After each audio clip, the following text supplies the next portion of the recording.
All right, well, we'll go ahead and jump right in and get started. I'm surprised, but that's okay. I'm thrilled to have you, and I know people are going to follow up on this if they couldn't make it today. So thank you, Richard, so much for being. Hello, everyone. Hello.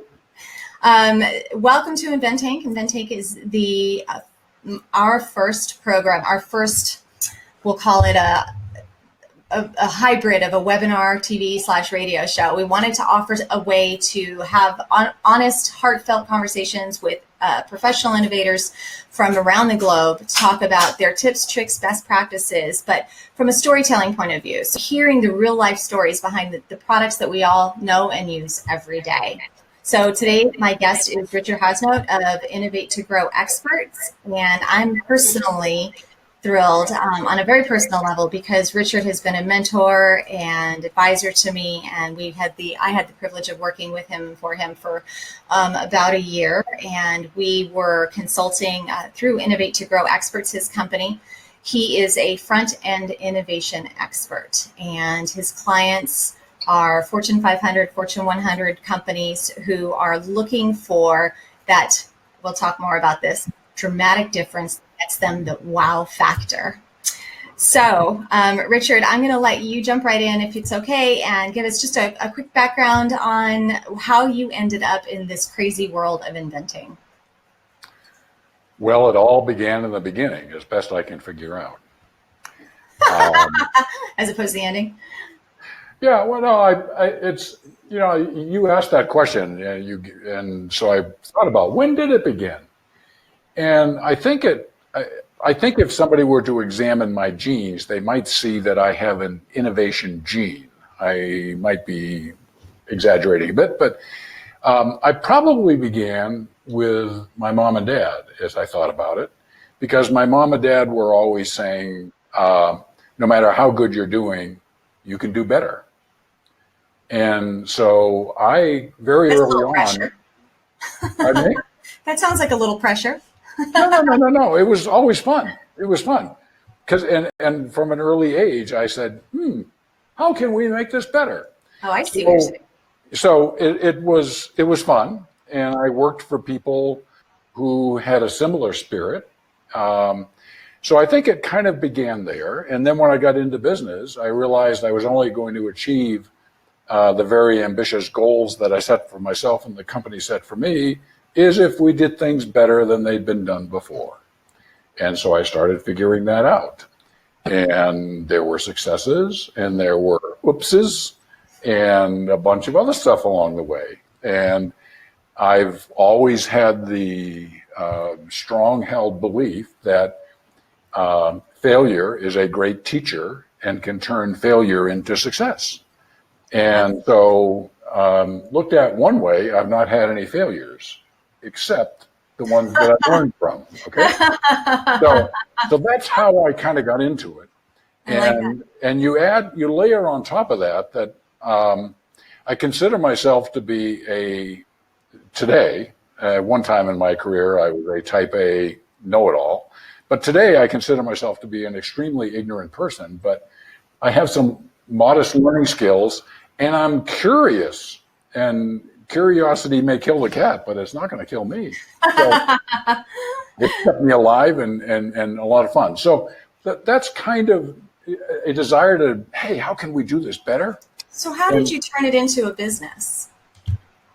Well, I first started doing it in businesses when I was at Procter Gamble. When I was a senior sales manager, I was always looking for ways to do things better. And then when I moved into marketing/brand management at Procter, innovation was the way you were going to achieve the profit forecast that you had your gun held to your head and signed, sort of thing. I will deliver that.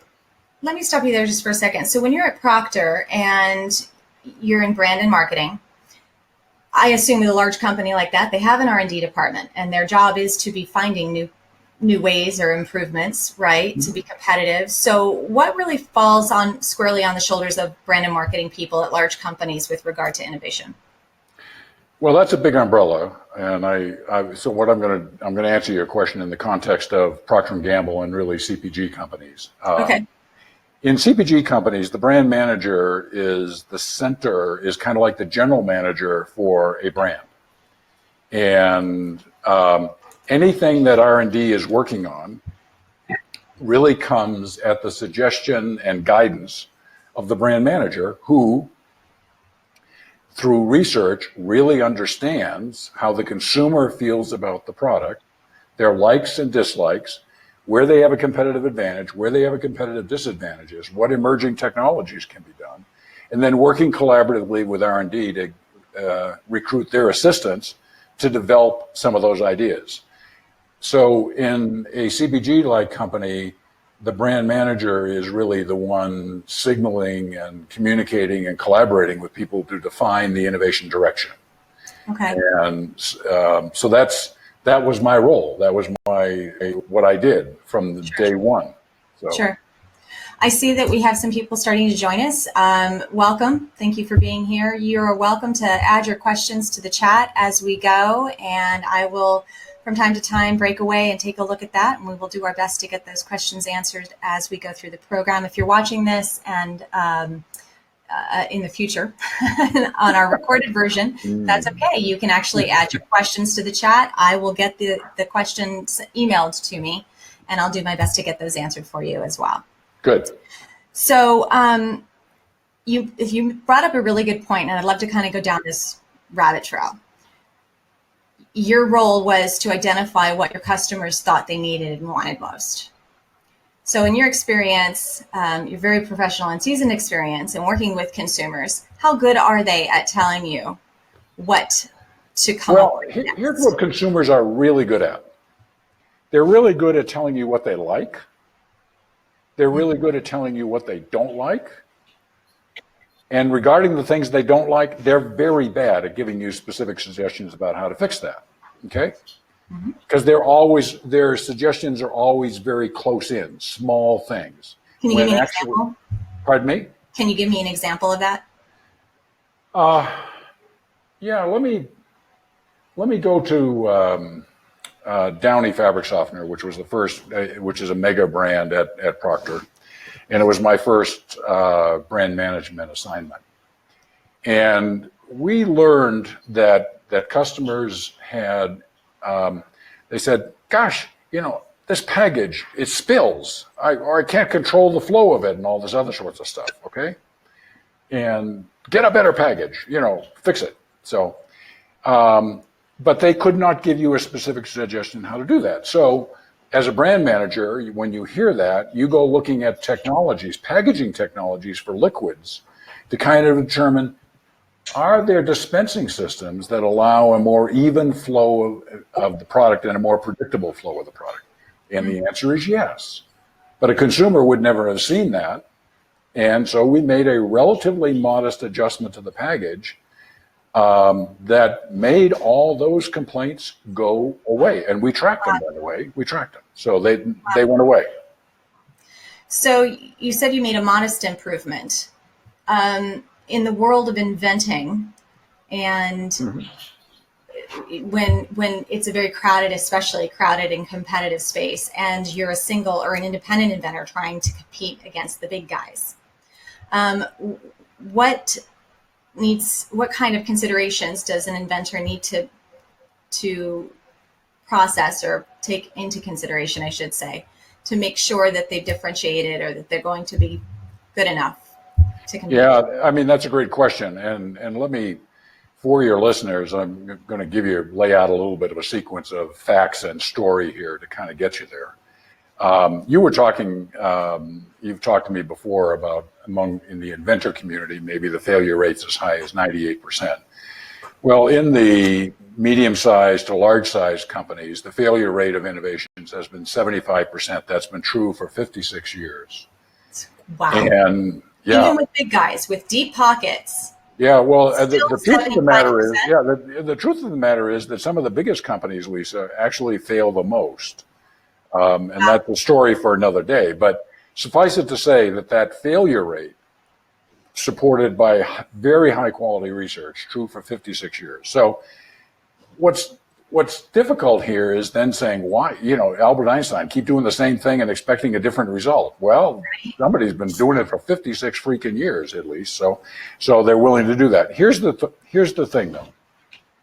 The single biggest cause of that failure rate, there are multiple causes, but the single biggest cause of that failure rate is this.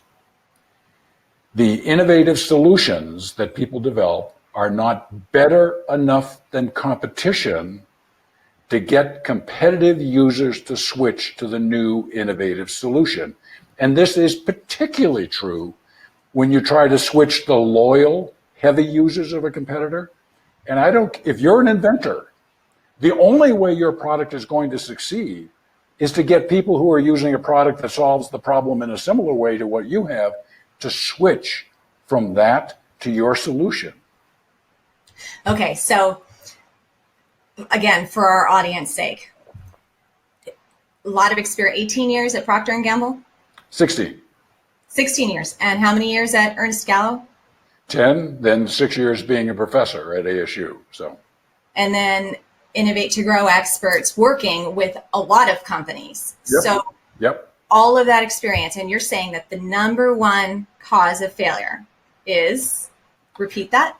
Yeah, that the innovative solutions are not better enough to get users of the competitive products to switch to your product. And if you don't get competitive users to switch to your product, guess what? Not enough sales, not enough profit, and you fail. So what we've learned is, where do you need to set the bar to really be successful? What's better enough? Yeah. What is that level? Well, Sure. It's not better. It's not somewhat better. It's not a lot better. It needs to be dramatically better. Dramatically better is when you look at it and you go, wow, where can I buy that? And I've been fortunate to be with consumers in focus groups and stuff like that sometimes, where they go, wow, when can I buy that? Where can I buy that? And I go, we got it. we got it. Well, you don't do that on the basis of a focus group, but here's the point. Just think in your own life how much it would take you to switch from the brand of toothpaste that you're using right now. It would take a tremendous difference in a competitive product to get you to switch from a product you've been using for 5 years, 10 years, decades. Okay. Or the same product at a dramatically less cost. Yeah, I mean, that's one way that you can do it. The challenge is it's hard. It's extremely difficult to have a better performing product at a lower cost. No, I was saying either the same product at a significantly lower cost. Yeah. If exactly the same. That you could get me to switch that way, but that's hard to do. Well, it's not only hard to do, but the degree of difference you would have to have for it to be dramatic. Right. You can't be 5, 10 cents, 25 cents, whatever the base price is. It can't be 10, 20% lower. It has to be a whole lot lower. Yeah. And then good luck with that. Okay, you can sell it, but you won't make any money and you'll go out of business. So price is not the way that you really want to do it. Value, you raise a good point. Value is where you do, which is the combination of the benefits that you deliver and the price you charge. Okay. Mm-hmm. So I said that where you need to set the bar is wow. And let me give you an example that I think all your listeners will identify with. At least I did when I saw it. Prior to the introduction of the iPhone, there was the whole industry was made up of flip phones.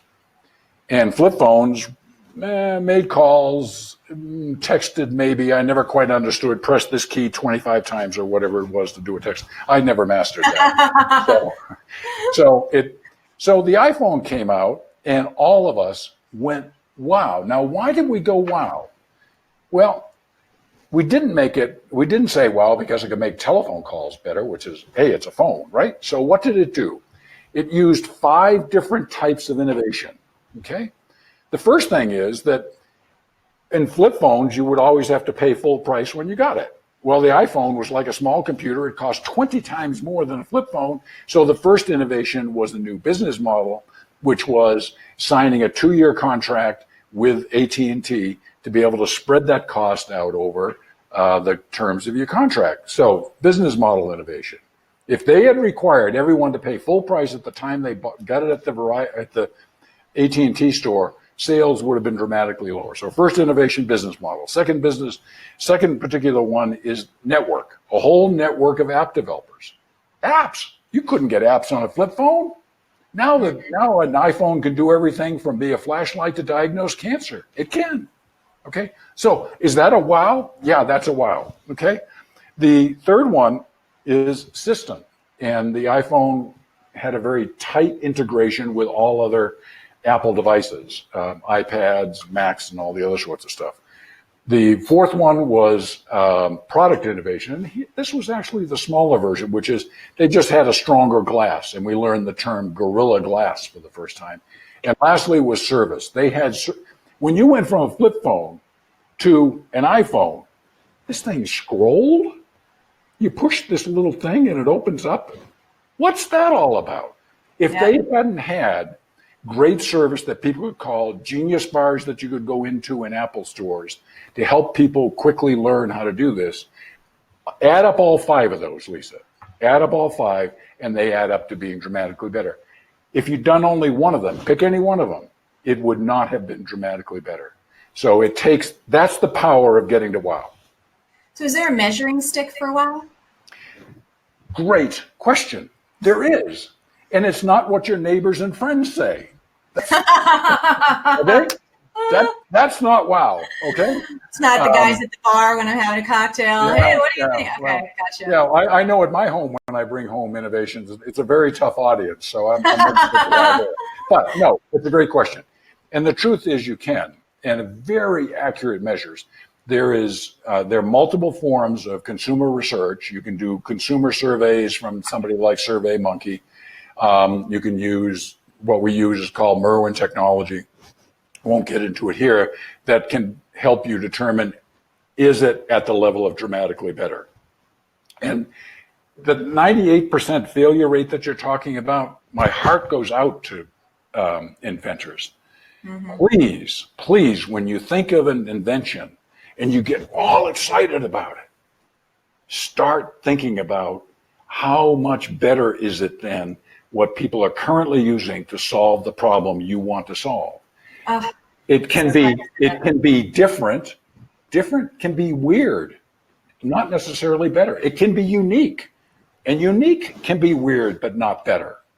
Okay, so you finally get to better, but how much better? Okay, and so you're probably going to have to do multiple things, not just it works in a simpler way than what the current products do.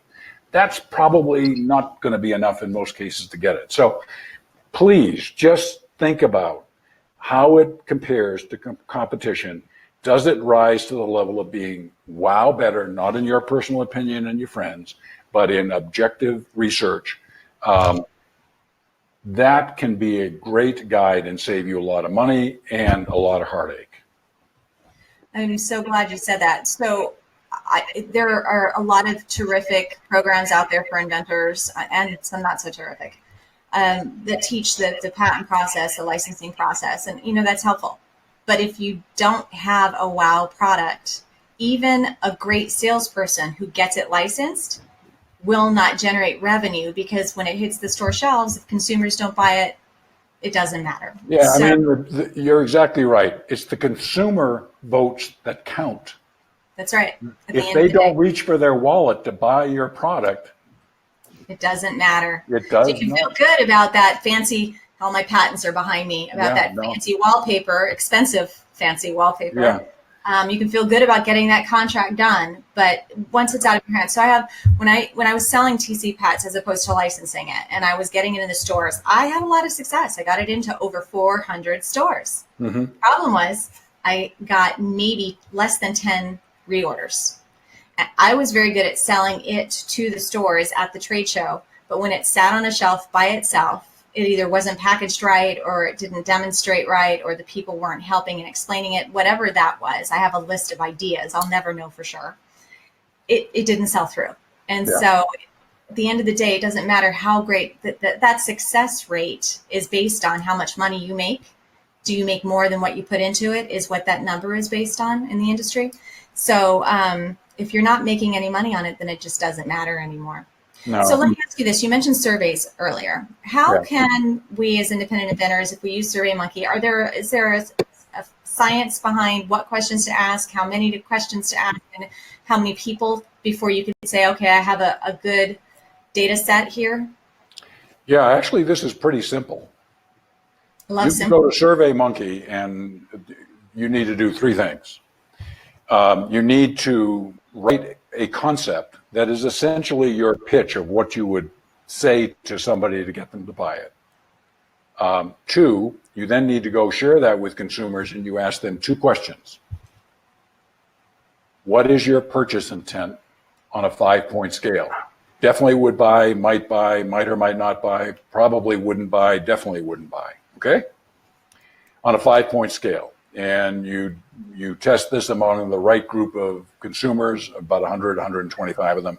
And then you ask them how much better it is. The second question is, how much better is it than the product you're currently using to solve the problem? And again, on a 5-point scale. Those are the only two questions that are actually proven to be predictive of future success. Okay? Wow. Won't go into the numbers about what levels you need to do, and you can learn more about that in other sources. But so to your point here, you don't need a PhD in consumer research to do this. I just gave you the three things you need to do. Write a concept, which would be your pitch. Hey, here's why you should buy this. Two, what is your purchase intent? Three, how much better is this than what you're currently using?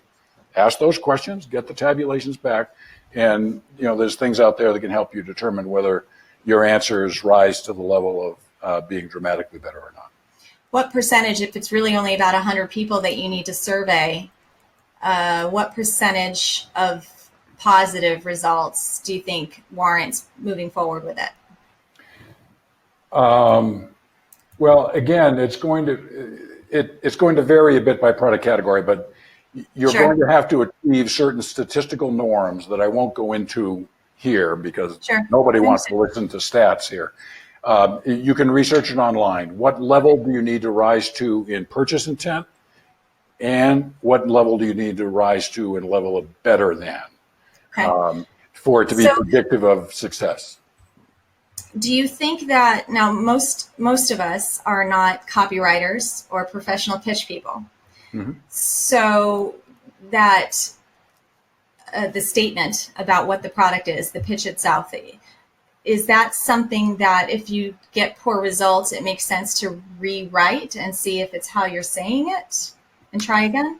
Yeah. Well, I'll give your listeners here a quick thing that they could pay hundreds of dollars for. You need to have three elements in that communication. You need to tell people what the benefit that your product delivers. How does it solve the problem? When you do this, you're going to have twice as much of this or half of much of something bad or whatever it is. Second, you need to give people a reason to believe that you can actually do what you just said you could do. Okay? Right. And the third point, this is not going to be any surprise, is how this product is better than some, most, or all of the competition. Three things: benefit, reason to believe, dramatic, and tell them what the difference is. They don't let them guess because they'll guess wrong. Okay? I know you've used the bounty example I've heard in the past many times. Can you share that with our listeners? The Downey example? The bounty. Oh, bounty. Yes, Bounty. as an example of what you're talking about for the state. That's great. Good old Procter Gamble thing. I'm going to give you this because it is the most successful advertising communication campaign in the history of consumer products. And of that, I am sure, because it's been out there for 4 decades. Wow. Making Bounty a number one brand in a $1 billion business. Okay. What do they say it is? It is the quicker picker-upper. Okay.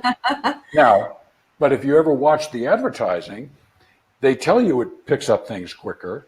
Reason to believe is they always show the side by side, a competitive product absorbing liquid and Bounty, and it always absorbs it twice as fast. And in that picture also is they're communicating Bounty is better than this. So it is one of those unique magic moments in an advertising line. The quicker picker upper is exactly why people buy the product and why they love it, because it does what it says it's going to do. Yep, and the reason to believe was in that side-by-side Absolutely. demonstration. You will never see a commercial, even when they had Lindsey Vonn during the Olympics and, star quality in the ad, they cut away to a good old side-by-side liquid absorption visual. So, yes. Do you have any examples of products that you were sure were going to be hits and failed? Oh, well, I have one significant one. Okay. While I was at Gallo, I thought and that's Ernest Gallo, by the way, wineries for those. Yeah, Ernest Gallo's winery, and I was Ernest Gallo's vice president of marketing, and that's a story for another day. But he was a great guy. No, I in working with our R&D folks and the winemakers and everything, came up with a new alcoholic beverage, brand new type of alcoholic beverage. Boy, did it test well with consumers. Did they love the taste of it?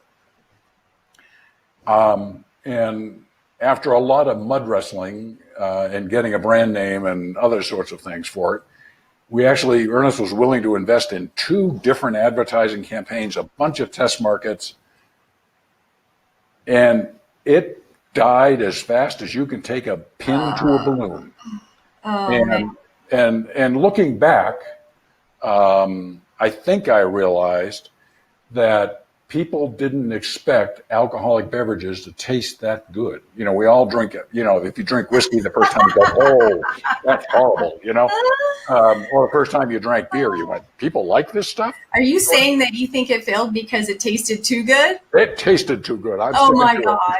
Okay, come on. You can do better than that. That's awesome. That's what we'll tell ourselves. Yeah. It's interesting. So there's just no way to really know why it didn't work?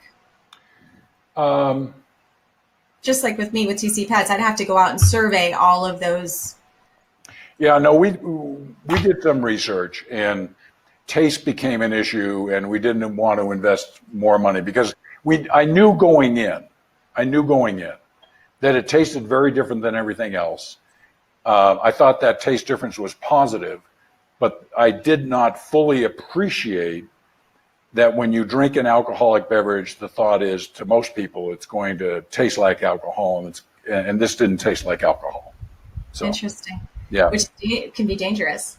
Was that around the time of the Bartles and James? I can never even say that right. Yeah, Bartles and James. Yeah, no, that was after. I mean, actually during, but I mean, Bartles and James was just a great story. We found. We did the audition for the guy who spoke in a hay barn out in Bend, Oregon, and it was the most fun producing advertising I've ever had in my career. Produced about 100 television commercials, including the Super Bowl commercial. So it was a lot of fun. All right, so we know that we need to be dramatically better, and it's measured by that wow factor. Are you eliciting wow from someone other than friends and family? Yeah. We know that we can measure that from SurveyMonkey, or there are other tools online. I'm sure they can go to i2ge.com, your website, to learn more about that also, correct? Somebody made a nice banner up on the top that says the wow factor. I'm not sure where that language came from, but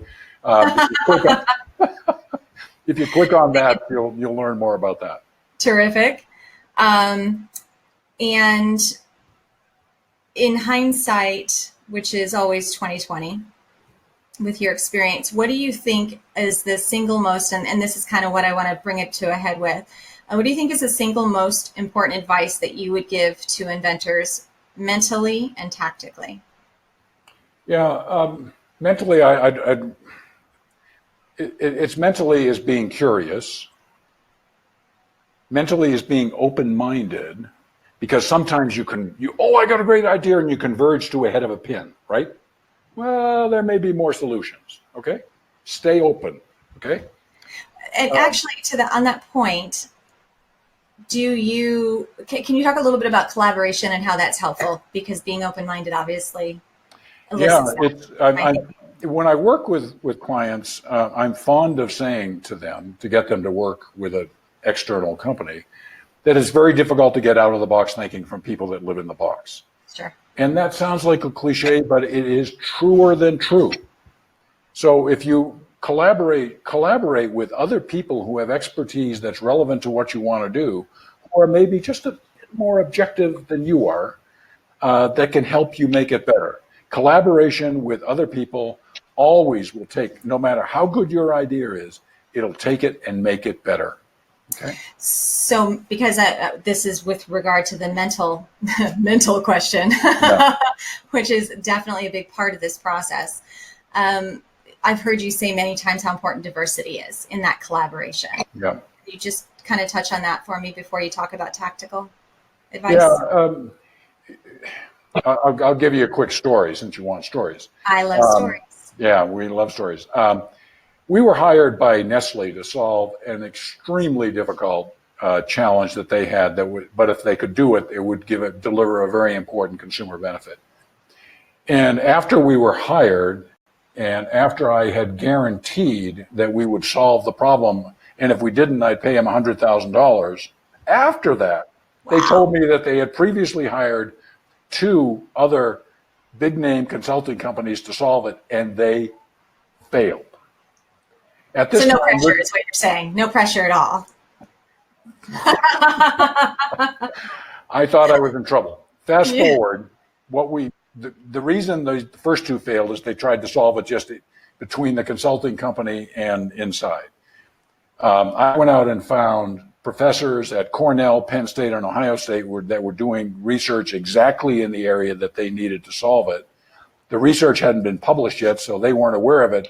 We brought them into a creative session with the best experts from Nestle, the best people from my team, and we had a 2-day session scheduled. By noon of the first day, the vice president came up to me and said, "Richard, my team tells me we have 3 solutions. Why did that work? We brought external diversity out that collaborated at tables with the Nestle experts, and bing, bing, bing, bing, bing, bing, solved."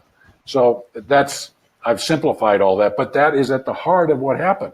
That's why we were able to solve something in extremely quick fashion compared to others.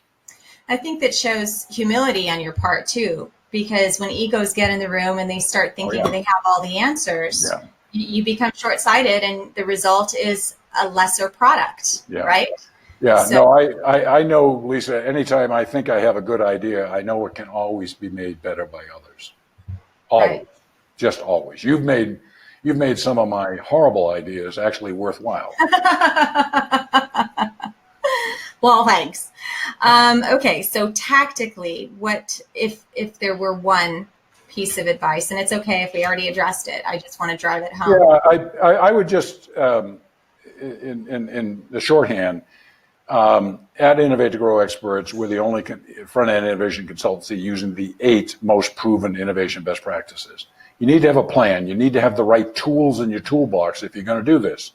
Just go onto the website, homepage, i2ge.com, scroll down, you'll see the 8 best practices. These aren't things I invented. This is not Richard's ego in this, okay? These are all developed by other people. We make them better by making them all work together, integrating them, okay? So that's the toolkit that you need to be able to generate success.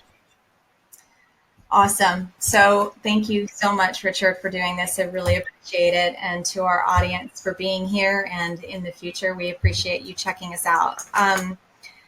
Just to reiterate, our goal here with Inventake is to make better inventors, better innovators, because the patent process and the licensing process becomes a downhill job as opposed to an uphill job, with that wow factor, with the dramatic difference when you can show up with a benefit statement that illustrates or demonstrates for the consumer or the company that you want to license to that this is dramatically better and here's why. And it becomes so obvious because the wow is there. I mean, you're still pitching to humans, right, Richard?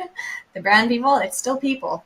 Mm-hmm. So I hope that you found this information helpful. Feel free to ask any other questions. I'll stick around here for a few minutes. And if you're watching again in the future, feel free to drop those questions in the chat and I'll do my best to get them answered. I'll even bug Richard if it's one for him. I just put you on the spot. Other than that, thank you so much again, Richard. Appreciate it. You're the best. A And I love pleasure. you. I love you all. Thanks for joining. Thank you. Bye-bye. Bye.